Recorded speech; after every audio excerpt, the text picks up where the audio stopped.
We are back at the S.H.I.T.S podcast. We are at the shooting the shit, starting some shit. We're picking up where shit left off. Hey, man. Ooh. Hey, I'm your host, Monsoon Staraw. Coolest cat you heard thus far. Yeah. And I'm Bubba Ball, one of the dreads you won't see at the mall. Yes. No. Stingy Nicky. Hey, man.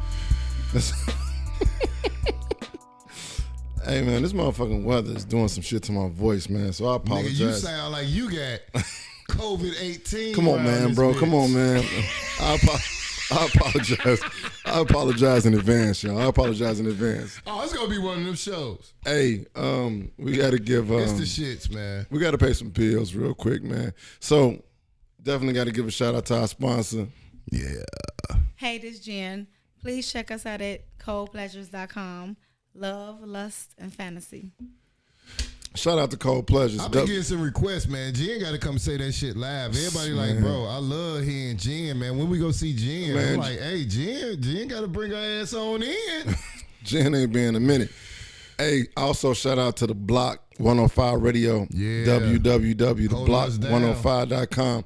And y'all can check us out every Friday, every Friday morning, 8 a.m. on the Block 105 Radio. Also, yo, man, we official, goddammit. Come on, man. Like a ref with a whistle. www.theshitspodcast.com. That's THESHITTS PODCAST.com. Theshitspodcast.com. Hit it up. Y'all can go to the website. It's a one-stop shop. Check us out on Apple Podcasts. Check us out on YouTube. We got merch for you. Get the merch. We got the t-shirts. We got hoodies. You see we the got shirt? socks. Hey man, we got cups. We got fucking cups. We got cups, man. Ashtrays. Ashtrays. I like the sound of that ashtrays. Hey, for all my niggas who slap bones. Dominoes. Shout out to Nikki's Creative Corner. Hey man, let's get into it, man. All right, so look, this week been kind of funny, man. So one thing that I peeped this week, the nigga Casanova, the rapper, motherfucker got in trouble for doing the Junebug challenge. Okay. And while he was locked up. What? Yeah, like the nigga. You know, have you seen the Junebug challenge? Like, Yeah. shout out to That's Sir. Yeah. Okay.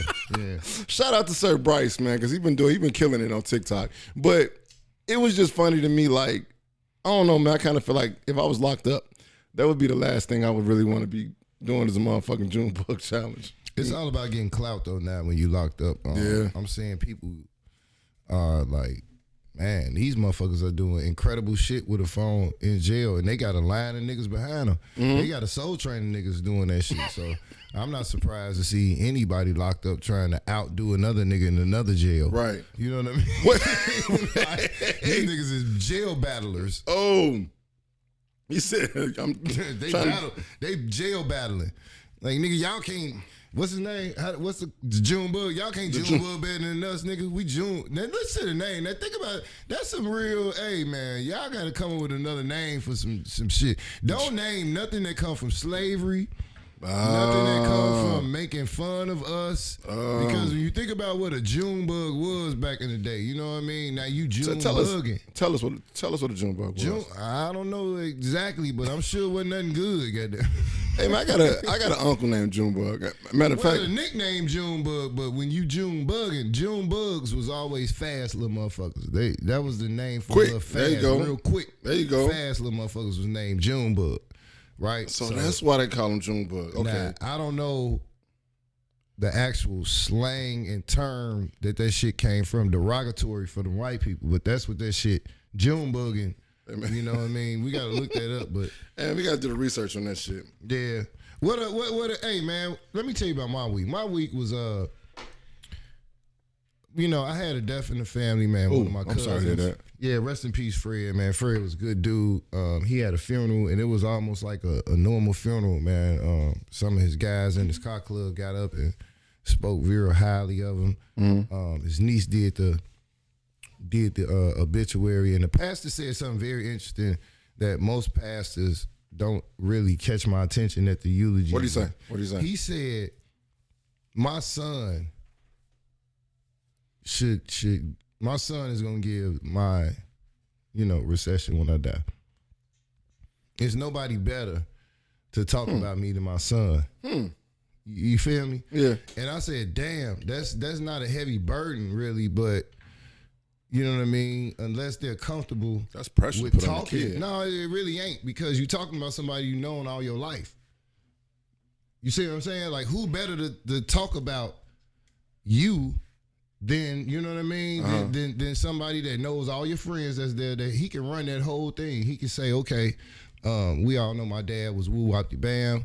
My mom was woo wop bam, woo, right. woo. So what I want to do is open it up to y'all, give y'all, the last chance to express y'all, memories and, make all us remember her or him, the way they were. And instead of doing the normal shit, you know what I mean? You open it up and let everybody really say what they want to say and really get that moment out, that last moment. Because that's all it is. Now all we got is memories of this person. This person is no longer here. People go longer than them 2 minutes that they give it. You know what I'm saying? It's not 2 minutes is not.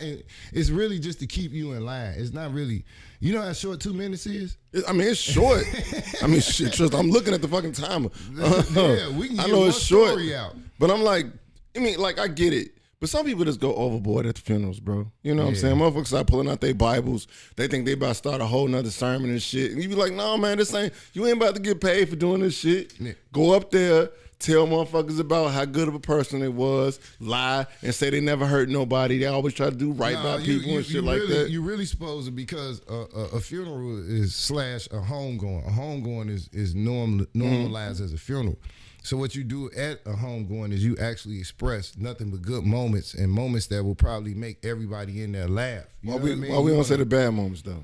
I'm just asking. I would playing say devil's I advocate. say bad moments as well, but they're funny. I say them in a funny way, in a joking way. Okay. You know what I mean? Because we're not here to demean or demoralize anybody in their death. Okay. And the people that are here to also remember this person don't want to hear you up there bashing them. That's true. So certain people still might feel a certain way about what you say. You know what I mean? So you got to tread lightly when you get up on that mic and you talking about a person that you love, but you're also not related to that person. You see what I'm saying? You can't go up there and be like, she was sucking. She sucked a lot of dicks. Hey, man, we call her little baby headhunter, little baby headhunter. She sucked a lot of dicks, nigga. Little baby headhunter. I love you, girl. Hey, dude, know. You be like, dude, know. He right there. Hey, dude, he know. I fought him right here with her. Hey, you had it though. Hey, but you don't say nothing, nigga. Hey, she came with me. It's an uproar. You don't want to do that. So look, the upside, the upside. My baby did some phenomenal shit with her e-learning. She got all the way up to date. She ain't had nothing lagging. And then she got some shit that she normally would fuck me up with. So she came. This is what fucked me up. Okay. I'm sitting there and I'm chilling, I'm watching. I got a new show. It's called Alaska Below Zero or some shit like that. And I love watching how these motherfuckers live natively, right? That's how we living right now. It's cold as fuck outside, it's cold. Bro. So Lake Michigan look like Alaska right now. I'm loving that shit, right? Mm-hmm. So I'm checking out my show and she walked past me with her laptop. I'm like, where you going? She's like, I'm going to ask something to Leno. You finna go ask him. I'm right here. What's going on? Bringing this shit over here. Yeah. She's like, I'm having a problem with this. I'm like, okay, so read it. I forced her to read it. I forced her to look at the answers. We read all the answers. I said, okay, now go back. She started reading it again. She walked away from me. Boop. Answered that motherfucker and go back. Now she answered all of them like that. Now that was the first or the second question in this tier that she would normally just be hitting everybody for help with. Okay. Then she came back with a great. She was like, Daddy, I did it. I said, see now, I'm loving you. I'm giving you some love. I believe I can fly. Whoa! E-learning is kicking our children's ass. They need socialization. Hey, but they getting ready to go back though. No, I don't know. They getting ready to go back. I don't know. Some kids getting ready to go back to school. I'm telling you. Baby back. I don't know if I wanted to wear a mask sucking in all that carbon dioxide and funyuns. We just got a whole lot of funyuns. She been overdosing on funyuns. Hey man, I gotta put this shit out there. This shit that happened. I'm gonna say it real quick. Lil Uzi Vert. Oh man. Give me some of that money, man. Lil Give me Uzi 2 Vert million. says Jay-Z compared him to Prince. Bruh. Nigga, I don't think Another man's opinion of you mean that much? Nah, at all. We're gonna touch back. Joe, you are Moses to me, nigga. How does that make you want to go Nah. get a wooden motherfucking leg? And Jay-Z probably only said it because nigga's short and weird. But anyway, hey, we're gonna take a break real quick. When we coming back, it's the Shits Podcast. It is the shit. That's real grown-up shit, though. Yo, we are back. We are back at the Shits Podcast. And man, this is a fucking first. You know what I'm saying? And we glad to share with y'all, man. We have a very, very, very, very, very special guest on the line. We got a very special guest on the line. So I gotta give y'all the rundown. I gotta give y'all the rundown of this brother before I even before he say anything. Here are some of his credits: The Tonight Show, Comedy Central, Last Comic Standing, America's Got Talent, numerous commercials, a Netflix movie, 40 Days and Nights, P. Diddy Presents Bad Boys of Comedy, and he had his very own show, Mealin' and Dealin'. And he's an awesome spades player. Hey, welcome to the show, the phenomenal Ty Barnett, y'all. Ty Barnett. Hey, what up? Yo, but you didn't tell him the most important one. You my baby bro. That's the most important one right there. And the most important, it's my motherfucking brother, y'all. Man. Biological. You know how some people be like, yeah, it's my brother. Why? Well, my mama, they used to talk to the same. All our family reunions, nigga. Don't question that. They like the same dude back in high school and shit. Man, hey, bro, man, literally, man, thank you for coming on to the show, man. We definitely appreciate it, man. How you feeling? I'm good, man. Appreciate y'all for having me on. You know, I've been watching y'all from the jump, you know, when y'all still trying to get y'all camera angles straight. So, That was episode 1. Exactly. We get a little bit better. I've been a fan of y'all since y'all was talking about the show. So yeah. Thank you very much, man. Thank you very much. How was your week, bro? How was your week? Man, it's been crazy, honestly. But you know, like right now, I'm actually sitting in my backyard here right now, my dog is sitting on my lap, which is weird. You in the backyard? Hold on. You where? In the backyard. In the backyard. We bought a place, and so we getting work done to it, but we sitting in the backyard. I actually try to put in grass today. Like I'm doing grown up shit today. Bud putting in grass right now. Man, I know, right? That's different grass. I wish I could be doing that. I wish I could be doing that grass. It's like two extremes. Man. You sitting in the backyard chilling, putting the grass in, and we fucking shoveling snow. Thank you very much. We feel so much better. We shoveling snow Hey, through the grass. I keep forgetting. I don't be wanting to tell y'all back at the crib what it look like out here. I be trying to make it sound like all that. Man, I'm out here in this 80-degree weather, man. It's fucking hot, bro. God damn, man. I don't even know how I'm going to deal with this shit today. I'm on my way to the beach real quick. After I leave the beach, man, then I'm going to go ahead and get these flip-flops, man, and just chill, man. These goddamn butterflies out here. Hard than a motherfucker. Looking like, hey, your hardest decision is thong flip-flops or slides. Exactly. Damn, so what is the weather out there right now? It's actually, today was nice. Today was about maybe 75. It got warmer as the day went on, which I know y'all don't like hearing that. You got to be in Florida?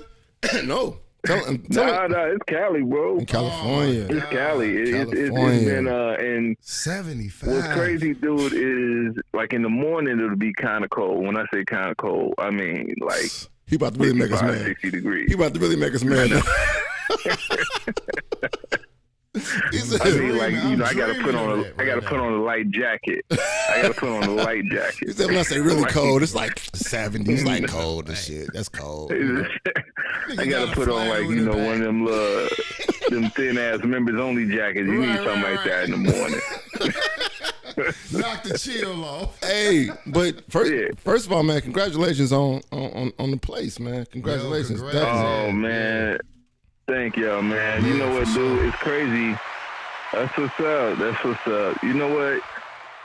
Today I had to go to Home Depot and I was like I had to look for a hoe, which is weird because I was like I know. Man I was like shit. Real shit. I was like, where y'all keep the hoes at? You know? You said where y'all keep the hoes at? I know that's what like when I said it, I was like, and I had to. Say in the back, nigga. Like keep me in the back. Over there in the lawn garden, nigga. I was like, man, goddamn. Now I'm out here doing grown man shit now, so I'm like in the back trying to mulch it up a little bit, trying to put out a little patch of grass and stuff. So just stuff like that, man, which is weird because I'm doing stuff that I should have been doing probably when I had the body for it. I don't really have a body for this shit now. Hey, let me tell you a secret, bro. Let me tell you a secret. Do research on naturally doing some of your shit, like anything in your grass. Just look it up and look at the benefits of it. Okay. If you got pets, you got dogs, you got kids that's gonna be running around as well. You don't want to use them pesticides to keep the weeds away. You want to go natural. Shit. And your yard is gonna be so plush, nigga. Everybody gonna be jealous, bro. Trust me. Tomato face ass. Right. Hey, you got a garden. I know you got a garden, right? I know you gonna be growing some shit.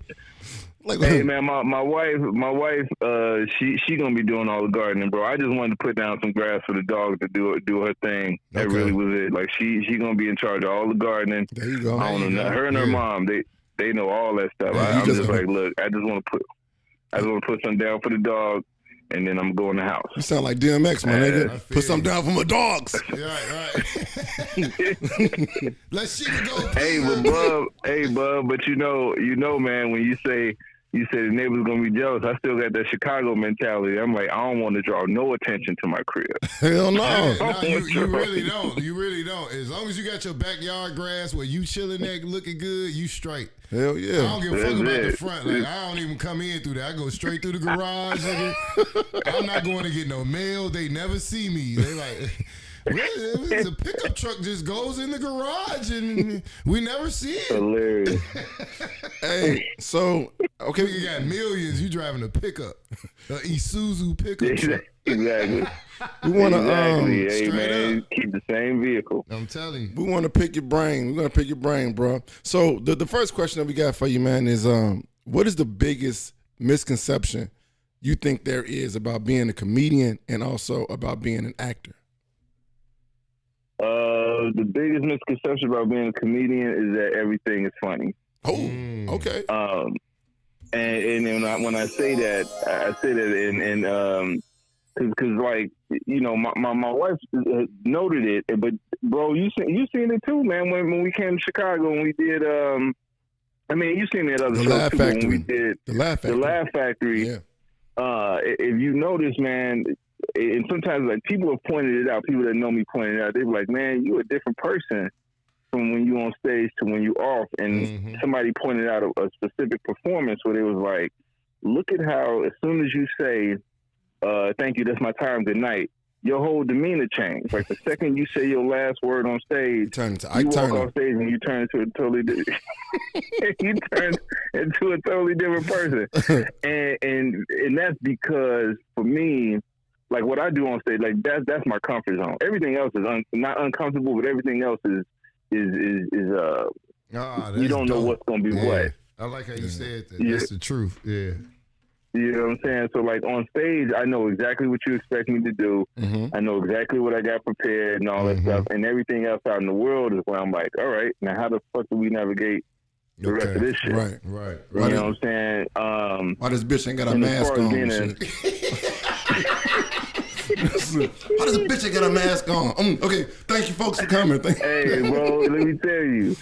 There are times, man, I remember one time, and then I've learned to get better with it, but I was at a gig one time, and I forgot where it was, but it was a heckler in the audience. And I'll tell you the part about being an actor in a second, but there was a heckler in the audience, female chick, and it's always, I can say it right now, in 20 years of comedy, it's 9 times out of 10, it's a female heckler. Dudes don't really fuck with you. They really don't. Like, and it's always a pretty girl. No, I've never been heckled by an ugly chick. Never, ever. Never really? ever. Ugly chicks don't want to draw attention to themselves. Hey, you know what? They don't want to draw attention to themselves. Hold that thought for They one will second. not do that. Hold that thought for 1 second. We gotta take a break real quick. Just hold it for 1 second. We're gonna take a break real quick, and we're coming right back, and we're gonna continue this interview with the phenomenal Ty Barnett. Yo. It is the Shits podcast. It's the Shits. They know they heckle got to be hard for them not to get noticed to be ugly as fuck. So you said, all right. So you were saying it's usually the pretty females. That's Always, man. I've never been heckled by an ugly chick. Ever. Shout out to the ugly chick chicks. Because shout out to the booger boogers. Go ahead. The pretty ones, man, they want the attention. They want the show to be about them. So they feel like, hey, everybody notice me. Look at me and shit. Mm-hmm. I'm talking shit to him. Yep. Exactly. It's always that. So one time, and this is what I mean by, like, people have to understand, like, yeah, I'm a comedian. I perform on stage, but I'm also working. This is my job. This is what I do. There you go. So one time the chick was, she was talking, and, every comedian go through different phases of how they deal with this shit. Like, you do the customary, like, hey, come on, I'm up here working, whatever. Or then you crack the joke, and you say, hey, I'm making a joke, hey, but still kind of keep it down. Sit everybody, your mouse and then face ass down. Exactly. Hey, bitch with no lashes. Exactly. So, you know what I'm saying? So you pick little things, and you hope that by that point, it don't ever have to escalate. So you do all them little things right there, right? And so the chick wasn't listening. And the dude that she was with was just letting her talk. And my thing is, first of all, if I got a drunk chick, if I'm out somewhere and my lady is drunk and embarrassing herself, first of all, we can't be in public. Hell no. You can't be with me out there like that. We gotta leave. Yeah. Exactly. We gotta go. I can't let you embarrass me like this. Yep. So the whole time this is going on, I've exhausted every option of trying to shut her down professionally. And so finally I said something like, the shut out came. Hey, man, exactly. Exactly my point. I was like, hey, man, I was like, dude, why are you letting this bitch talk like this? And then he said, what? He said, to come up there and fuck him. And I said, and dude, and this is what I mean by when your demeanor goes from one thing to the other. So, like, I'm still in professional mode, but as soon as he said that, I was like, hey, bro, let me tell you something. If you come up on this stage, I'm going to take this mic stand and beat the fuck out you. Oh, shit. And he kind of flinched like he was coming out and said, please come up here. Please come up here right now so I can fuck you up. Please come up here right now. He was up there sounding like, oh, boy. By that time, the bouncer had come over, which I was kind of pissed off at the bouncer, too, because I'm like, you had seen this shit escalating over time, so you should have shut this down way before it got here. And so, they get kicked out or whatever. And so, but luckily, at that time, and even the audience was kind of like, who the fuck is this dude now? Right, get this nigga up out I of was here. like, hey. So I think the next line I said after they kicked him out was, okay, so where was we at? All right, back to the show. And so I had to go back into the thing, which was fine. But my point is that when people think that, you're supposed to just be able to deal with this because it's part of your job. Let me explain something to everybody watching the show, listening to the show. Dealing with hecklers ain't part of our job. It's just something that happens to happen. Right. It ain't part of, like, you don't sign up and say, hey, man, okay, you're going to have to deal with X amount of hecklers this week. Right. And such and such. That shit don't go like that. That's part of your commission. Shit like, exactly. Now, if you did put commission on hecklers, they'd be like, hey, man, how many hecklers can you put in the group? Because I need to get this money. Yeah, come on, bring them all in. So it ain't that type of thing for us. And then the misconception with acting is that I think that it's as easy as reading lines and performing. I had such a hard time. Fantasia, nigga. Go ahead, though. Man, when you can't read, you can't read. When you can't read, you can't read. Right. That's a whole nother thing. She needs to talk to LeVar Burton. Wasn't that the Reading Rainbows dude? That's a whole nother pod. That's a whole nother face ass. Face ass nigga. LeVar Picard. You talking to call that dude from Star Trek. Right. One of the little skinny ass shades. The little slim shades. That's how face ass. Come on, man. That was the thing But the girls used to it hold really their hair is. back. Exactly. This nigga cut some lenses in that They used to come in a 12-pack over 53rd. You get all colors. So you said the misconception. Oh shit, that's hilarious. But yeah, dude. So I think that's really because I remember when I first started acting, I didn't really even mean to get into it. To be honest with you, it really was.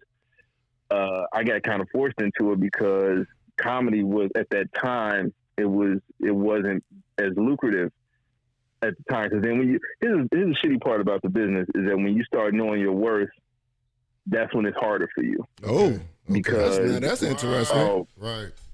bro, because when you know your value, you expect your value, and then it's only one or two things that can happen. Right. Either they can pay you what you worth, or they gonna try and bullshit you. Yeah. Try to You know what I'm saying? shit. And I think at one point, the conversation would always be like, it would always go like, "Hey, Ty, man, dude, you so funny. Hey, man, by the way, I saw you on such and such. Oh, man, it's awesome, man, blah, blah, blah. My kids love you and this and that. We got a poster of you, all this shit." And I'm like, "Oh, man, I appreciate that. Thanks a lot. That's what's up." Right. And he's like, "Okay, so let's talk details." And he's like, "Okay, here's the thing." And see, now, whenever they start the conversation, here's the thing, it's never a good thing. When they start up like that, here's the thing, you know it's fucked up. Police pull me over, they be like, never a good thing. "Did you know you ran that red light? Here's the thing, officer."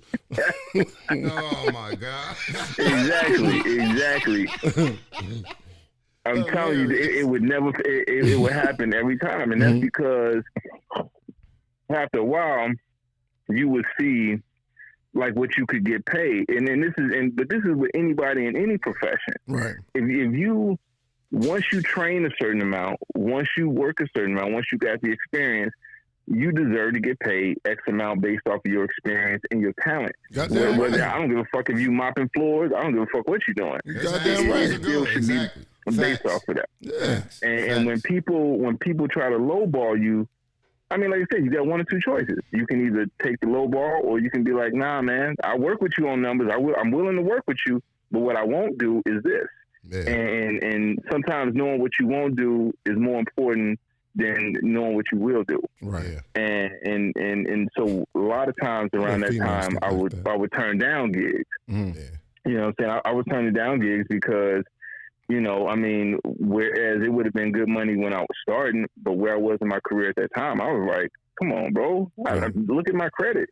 I got more credits than the motherfuckers you bringing in." So I mean, I'm not doing that. You ain't about to pay me 600 and a 3-piece. Exactly. No, I ain't doing that Dude, hey man, it would be offers sometimes where I would just kind of look at it like, "Hey man, what? Y'all thought are y'all serious with this? Like, y'all can't be serious." Like, man, you know, shit out you. it was a lot of times, bro. It was a lot of times. And Joe, you know, we talked about this a few times where I would tell you, I'd be like, "Man, I want to work." I remember one time, I tell you one specific time, I remember a fan had written me on my website. You know, they'd written me a personal message. And it was like, "Yeah, I was just wondering when you was coming back to," I think it was like North Carolina or some shit. And I said, my standard response would always be like, "Hey, you know what? I appreciate that. Let the club know."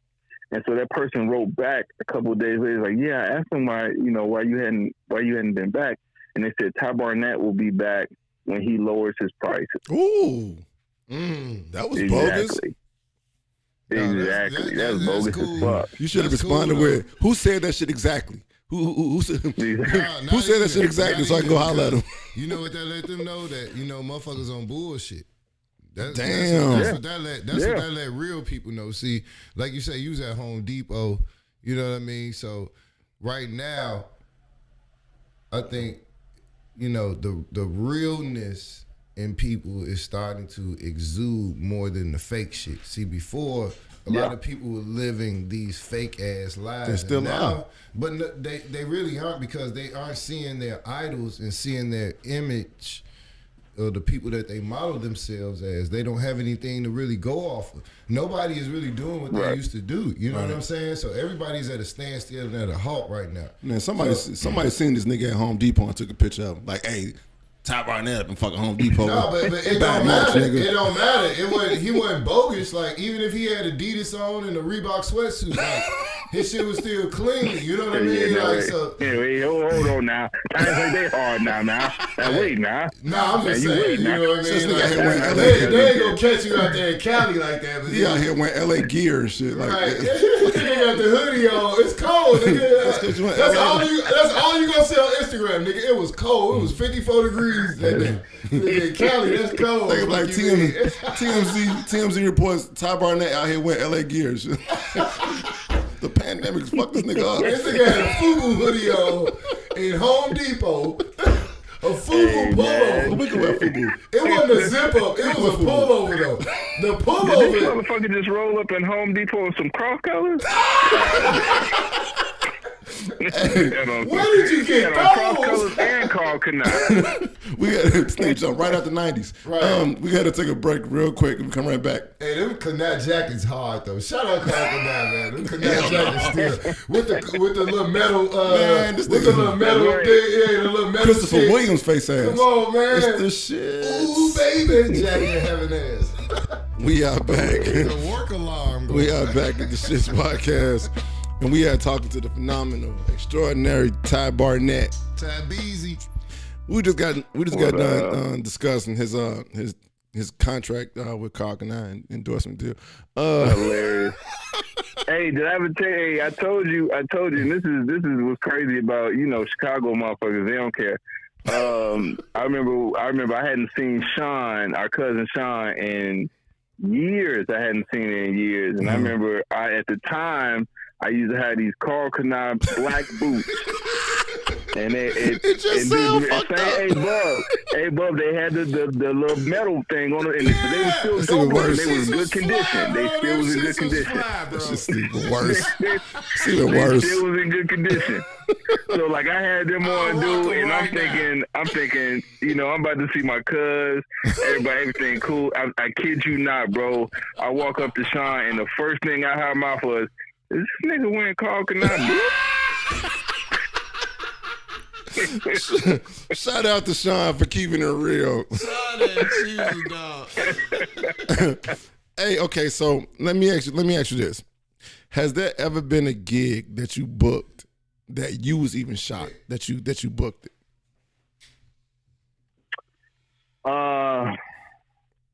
Yeah. I mean, it was a gig I booked around the time of Last Comic Standing, and the only reason I can tell this story now is because I ain't got that money no more. But the money's gone. The money's gone. This way, when anybody hear this, they can be like, "Hey, man, this shit was about 15 years ago, so don't ask me shit." The money's gone. My agent called me, and then mind you, I'm on a show at the time. I'm on a weekly show, so that takes your money up at the time too. Okay. So at the time, my agent called me and was like, they want to book a tour with you and two of the other people from Last Comic. It was me, Josh, and Chris, and we were doing a one-nighter at a casino. Okay. At a casino, Mohegan Sun in Jersey, and I was like, oh, cool, because I'm getting to perform with my friends and shit. And I was like, so what's the pay? And they said $20,000. I was like, 20,000 for all three. I said, no, yours is 20,000. Each person gets. I was like, I gotta keep my. Hey, I got a question. Do I gotta take my clothes off? Did you pee on yourself or shit on yourself or both? hey man, hey bro. When you talk about you hear a number that you ain't never heard in your life, I ain't never heard that number in my life. So do you wait a minute? You gonna give that money to me? For how To long? me? For how long? It's a, Wait, that was the other thing. I was like, so how many shows? It's like one show, 20 minutes. oh, I was like, what? shit. That's what? That's $1,000 a minute, nigga. I'm worth $1,000 a Bro. minute. Man, look. Dude, You should have went to Vegas. was- From that point on, you should have went to Vegas. but now see now here, but now here's this is why I say like you gotta. It's crazy because your value and where your mind is sometimes. So remember that real quick. And then I remember one time we was signing autographs after the show, and there was all these people around us like trying to get an autograph stuff. And I was like, man, I had two thoughts. Okay. The first thought was, man, this shit is fucking amazing. Yeah. Wow, look at all of this shit. Right. And then the next thought was, I could charge where the these fuck do you go motherfuckers. from here? I could charge you for autograph. Oh, I know. It's hilarious. right. You know, like where do you go from here?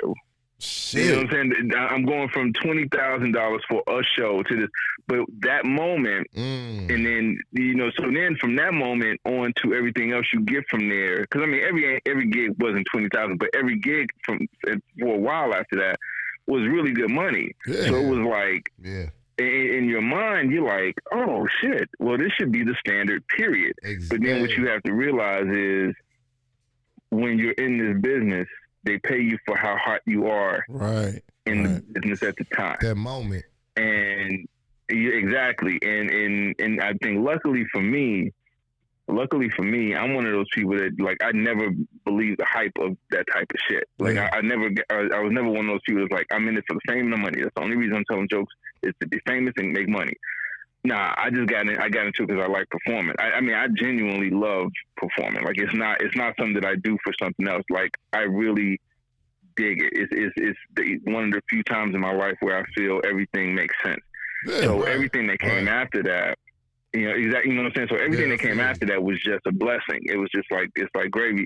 So when the money wasn't that down the road, it wasn't like this crushing blow, like, oh my God, I don't know how to think straight. I can't exist. It was more like, okay, well, now we got to figure out how to continue in this business. Right. Right. And that's all it was, where I've seen people totally fall off or totally lose themselves because everything was about the money. Everything was about the fame. Everything was about the adulation. Yeah. And luckily, I never was that dude. You know what I'm saying? I just, like I said, as long as I'm making a living, taking care of myself and my family, Yeah. Let me ask you a question since you're talking about that, because that's some real shit right there.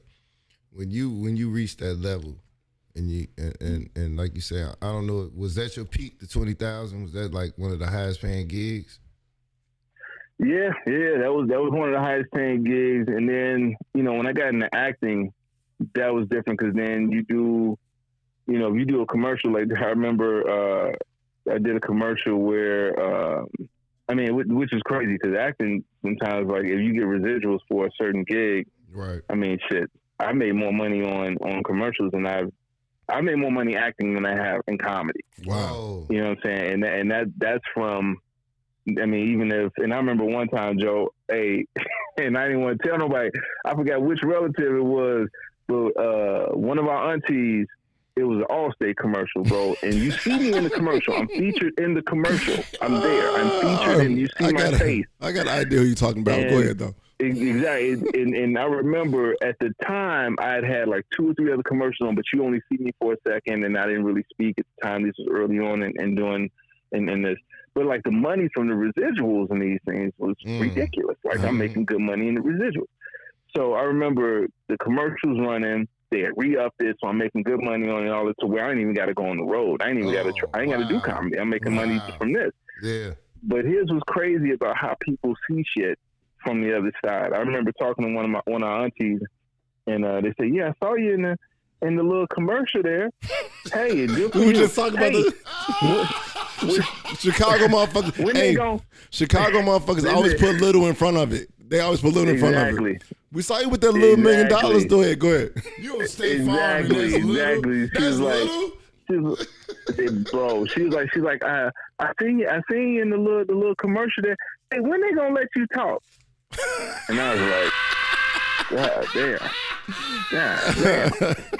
Me being next me being in the car with Chris Paul ain't enough. Nigga, I'm telling you this like this. I gotta commend you. You a better person than me. Because if a motherfucker offered me $20,000 a show, I'm probably gonna do 4 shows, and then I'm done for the year.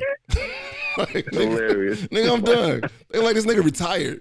I retired, yeah. I did 4 shows, I'm good. You know what I'm saying? Hey, let me But hit see you with now, one more. but now, go Let ahead. me Go hit ahead. you with one more. Go ahead. So, you know, you got the ups, right? What was the worst downside of the comedy game? Worst I tell you, experience or worst, one whichever one you care to tell us about.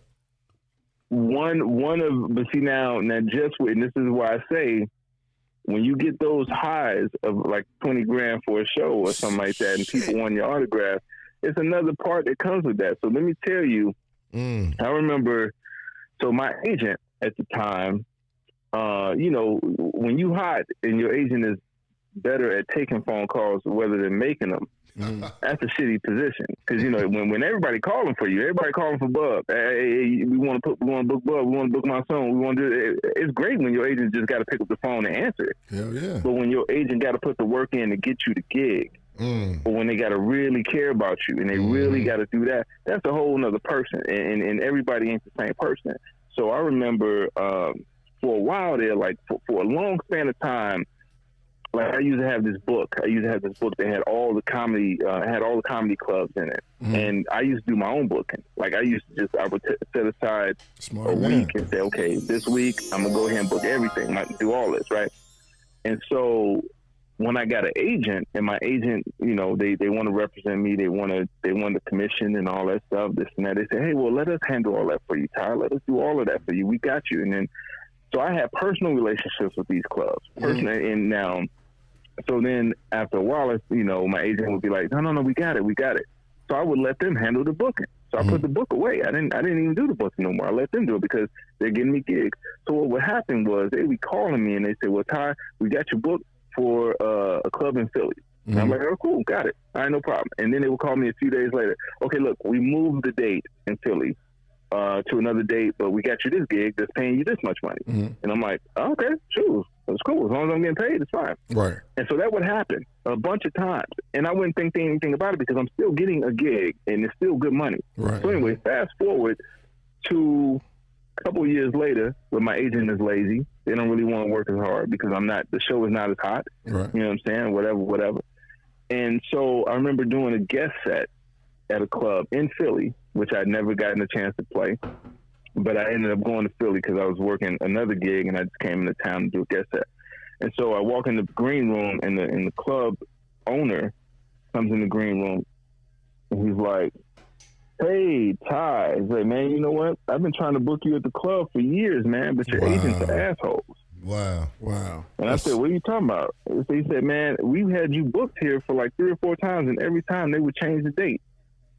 That's fucked up. Hey. Now, here's the thing. They would change the date and make it look like I changed the date. Now, the reason why they changed the date is because the gig that they switched out for was making more money. So for them, it wasn't about, hey, Ty, go ahead and do that gig that's making good money. It was like, hey, we want a bigger commission, so we're going to book you for the bigger gig. Of course. Yeah. All right. Hold that thought. You see what I'm saying? Hold that thought. Take a break real quick. Just hold that thought. All right. It's the shit. And so... Go ahead. Oh, sorry, go ahead. No, go ahead. What you saying? So I was going to tell you, so the low, so at that time, so anyway, so at one point, you know, I'm getting all of these offers to where when your agent gets lazy and your manager gets lazy, it and the work trickles off, then you see how people really are. That's what I always tell people when young actors, entertainers ask me for any kind of advice. I say, find representation that gives a fuck about you. Right. Not what you do, but you as a person. Right. Because that's going to be the difference between whether they stick with you through the good and bad or not. You know what I'm saying? And that's what I learned the hard way. You know what I'm saying? Because I had big name agents, big name managers. But when they didn't feel like working, it showed. Right. And then I was the one that had to deal with that shit. So I remember one of the lowest moments was, you know, I had debt like a motherfucker. And I'm giving y'all the realest story I can give you. I had debt like a motherfucker, but the the offers were shitty because they were like, okay, well, since you ain't on the show no more, we can offer you whatever. Right. Which is fucked up. I'm like, Exactly. But I'm like, you know what? I know my standard. Now, I may not be asking you for 20 grand, all right? But what I am asking you for is to pay me my worth, because I do have these credits. Right. Mm-hmm. I have established this in my business. I have done this. I have put the work in. I am this good on stage. I do draw this crowd. So when you do that, you got one, like I said, they're gonna do one or two things. They're either gonna pay you or they're gonna bullshit you. And so I had to turn down a lot of stuff, because if I go from making, say, in mid range $7,500 a week to where you want to pay me $2,500 a week, I'm like, but if I take the $2,500, then that just erases all the fucking credits that I exactly racked up. And then somebody gonna come along and try to do the same shit. Like, no, keep going exactly. I ain't going. Everybody gonna try and lowball you. So I had to turn down a lot of stuff. It was a lot of debt. So I remember one of the lowest ones. I was always prided myself on not being one of those. I always prided myself on not being one of those wake and bake weed smokers. I was like, you know what? No, fuck that. I'm gonna wait till after 12. Right. I'm gonna smoke my weed after 12 like an adult. And then, right. And so I remember one time that I was just really, really, really down, and I was sitting looking over the water. It was like 8:30, 9 o'clock in the morning. This is when I learned how to roll blunts. Okay. I didn't even know how to roll blunts. I learned how to roll blunts. I was so fucking depressed. Right. That's crazy. So I'm sitting there rolling the blunt, smoking, 8:30, 9 o'clock in the morning, and just start crying. Wow. Tears, like sobbing, like hardcore sobbing. Thankful and tears. I remember these two. No, dude, it was some bullshit weed. Go ahead. Yeah, that's hilarious.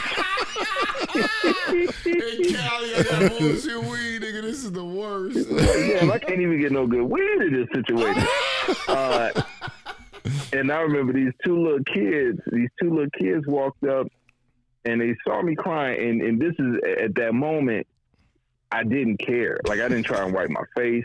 I was like, man, wait till y'all motherfuckers get grown. You gonna understand. Right. Remember me. Remember me. That's what my head was.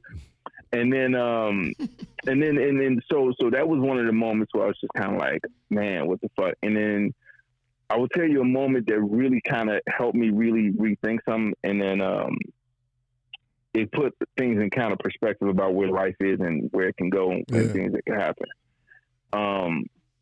Two things real quick. I want to see if I can get them right. So two things. One, I remember riding in the car. I was doing a gig, and I was complaining about something. I was like, fuck, how the fuck did I end up here? How the fuck did I end up here? This is bananas.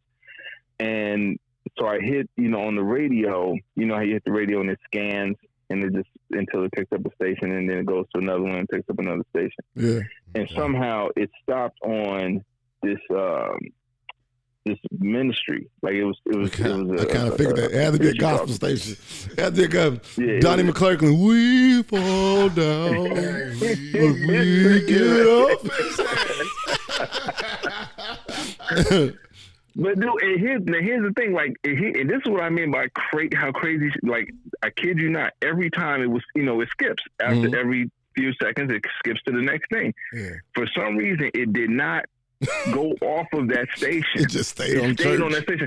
So much so to where I'm driving, I'm like, when the fuck is it gonna skip this shit? I need to skip this. Let's go. It's like, no, my son. I hear some preacher. No, my son. Dude, it was the story, which I had never heard of. I mean, you know the Bible, but I don't know the Bible. But the story of Job and how everything was taken from this dude. Mm-hmm. His family, his livelihood and everything like that, testing his faith, and how he didn't lose his faith. Now, I don't want people to think that it was, I went into this whole righteous moment. It wasn't that. But what I took from it was this dude was put to the test and lost all the material things in his life, and still continued to believe in something, whatever it was, whether believe in God or whatever. So I took that moment and I said, okay, I get it. And I kid you not, as soon as I was like, okay, I totally understand. I understand. It skipped. Wow. It skipped on to the next thing. Nigga, that's gonna be in It's your on to the movie. next thing. That's gonna be in your movie. That part gonna be, and Will Smith's gonna play the part because you know Will Smith is the king of crying and shit. You know what I'm saying? Like Will Smith As gonna long play as it. there ain't no on no bathroom floor. As long as there ain't no bathroom. Hey nigga, that's my In the scene. subway. That's my scene right there. I felt that scene. I was like, damn. Oh, bro, hey, every time I watch it, I'm like, oh, I bet that flow dirty as hell. That's a real tearjerker. So while we got you, while we got you on the line, man, we always try to have people participate in it, man. I know I talked to you about it before. Oh shit. Hold on. Yeah. Before you tell me that, and then the other one, just real quick. Mm-hmm. I was at my daughter's cheerleading competition. I was, again, still worried about money. I just went to the ATM. I'm complaining because there ain't that much money in the bank. This is after all of the success and everything. And I'm like, I'm like, why is this happening to me? And as I'm crossing the street, there's a dude that came across the other way. He was a quadriplegic. So he had to blow in the tube to move the thing. And this dude had the biggest smile on his face. Wow. And I said, wait, what the fuck am I complaining about? Damn. What the fuck am I complaining about? Stephen Hawking sitting there talking straight, walk right past your ass. That's crazy. Damn. So yeah, that was the other one. That was the other moment. That was the other low. But like I tried to take things and just say, okay, hold up, let me really put this in perspective. But yeah, that's what it was. But go ahead, man. Hey, hold on, man. Hold on. Like, honestly, like, dude, I feel like, you know, for as much as we talk, for as much as you and I talk, man, I feel like I just learned something new, man. Like, I appreciate you sharing that shit, bro. Seriously, I appreciate you sharing that. Of course, seriously. bro. So somebody else who appreciates you sharing that is, here he is. If you need a date, call Nate. Nasty Nate always show up for the 4 for 4, man. So this how we do it. We give our guests, our phenomenal guest, Ty Barnett, and our phenomenal co-host, Bubba Ball, a topic. And you got to respond in a 4-word sentence. A 4-word sentence. So we're gonna have you go first, bro, since you calling from LA where it's 75 degrees outside and shit. You hot already. All right, so Warmed up. Ty Barnett, moving trucks. Moving trucks. Moving trucks. And I got to respond in 4 words describing moving trucks. A 4-word sentence. A 4-word sentence. Okay, describing moving trucks. Straight bullshit to drive. Oh wait, straight bullshit to drive. There you go. Them big ass U-Hauls. Bubba Ball. Yo. The R&B group 3-piece.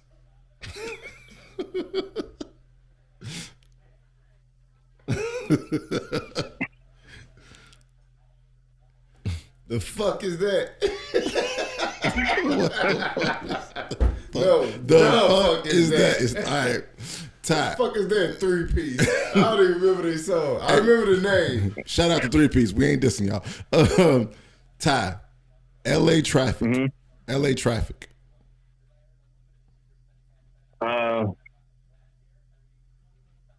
Horrible on every level. Damn.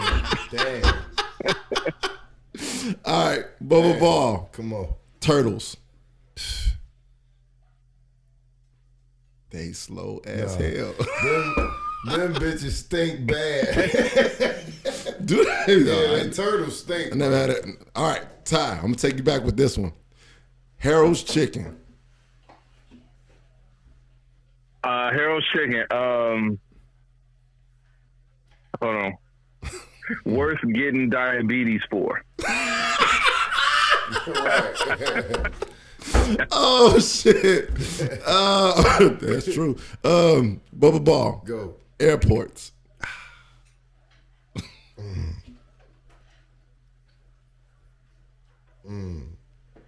I love visiting them. All right, cool. Ty. Microphones. Microphones.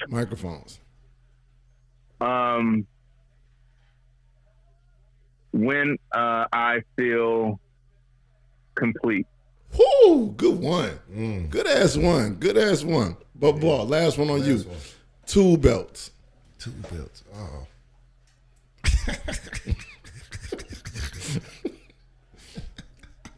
Damn, 2 belts. Okay. That was, damn, I can't say that. Was my second belt. Was my second belt. There we go. Yeah. There we go. Hey, and that was the 4 for 4. If you need a date, call night. We'd like to thank Ty Barnett for participating in it and Bubba Ball for doing this thing. Hey, we got to take a break, and then we're going to come back with the Underlay for the Overplay. It's the Shits podcast, and we got our very, very special guest, Ty Barnett, on the show. Hey, y'all hit us up at www.theshitspodcast.com. It's the Shits. We are back at the Shits podcast. Oh, I have the belch. I'm sorry. That's that Tito's. Motherfucking Tito's.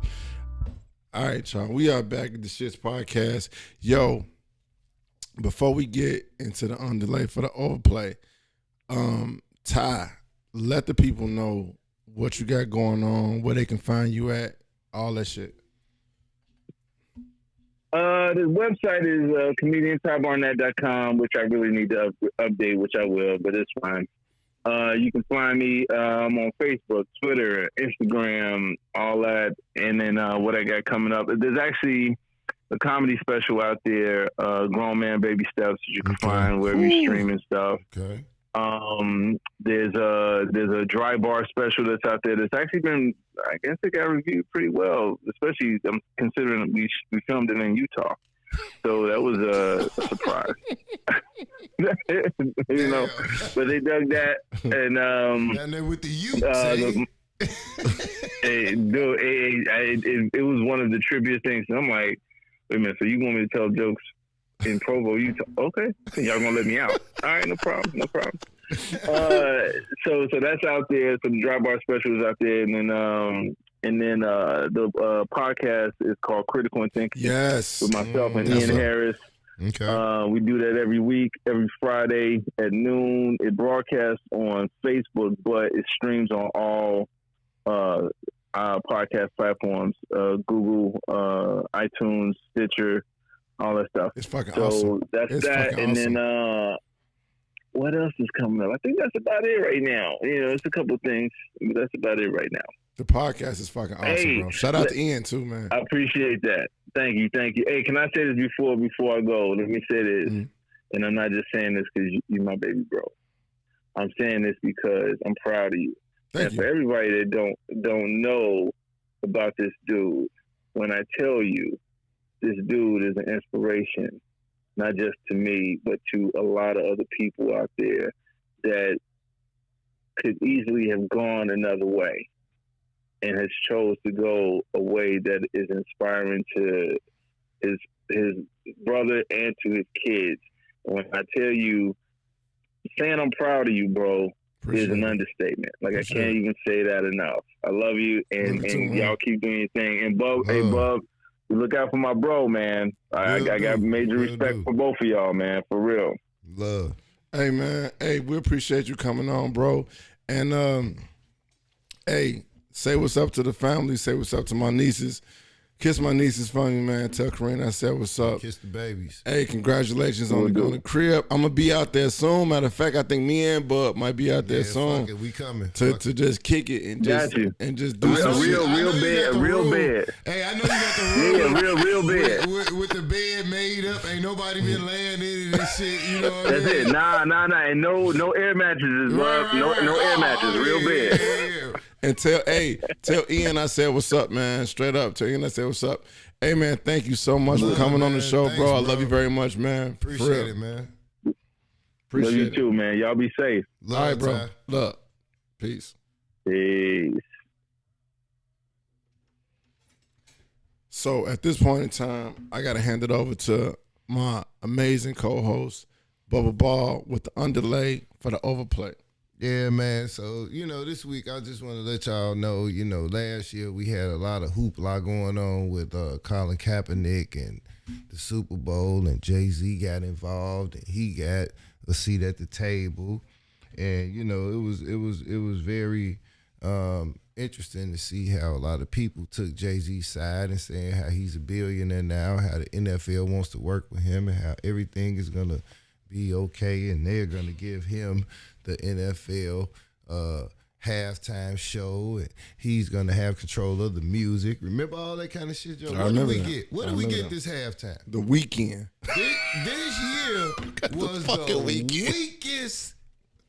This was the weakest NFL. Toy Story face ass. No, bro, this was the lowest viewed I'm sorry. NFL Super Bowl watched. Less people watched this in history. Nigga, tell me that man it looked like a damn toy. But was Jay-Z responsible for this? For his face? I don't know. I mean, I don't know. Just him being the music selection. Was this I would guess so. Yeah, was this Rock Nation? I would guess so. Come on, man. I would guess so. Come on, man. Are you serious? I mean, Jay-Z was responsible for it, right? You don't think so? No, it's on you, bro. It's go ahead. I apologize for interrupting. Do your thing, bro. Do your thing. No, I was just saying. I'm asking the question. Is he signed to Rock Nation? I don't know. The shit that I saw at the halftime show, I enjoyed the commercials more than I did the game. So, the whole underlay of Jay-Z acting like, he was going to do something and he was going to be involved with the NFL was bullshit.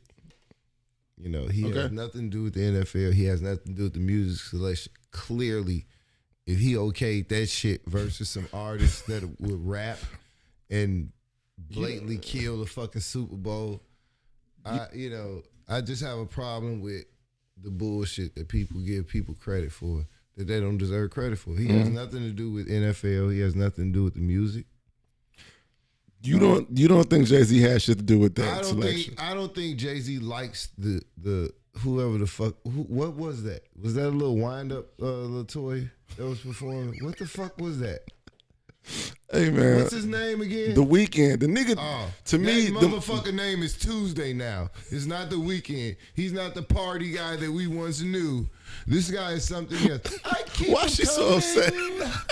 I keep them coming. I keep them coming.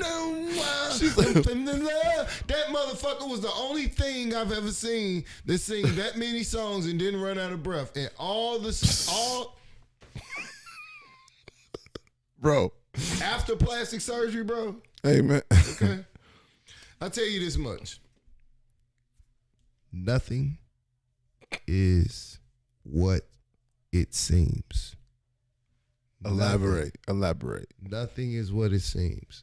So from this day going forward, I need you guys to put on your real big girl and big boy glasses and just see the bullshit for what it is. Mm-hmm. If you twist your ankle, you twist your ankle. The shit gonna hurt. It's gonna take a while to walk on it. What they got to do with what you was talking about? The NFL used Jay-Z to sweep the Colin Kaepernick situation. Oh. Period, point blank.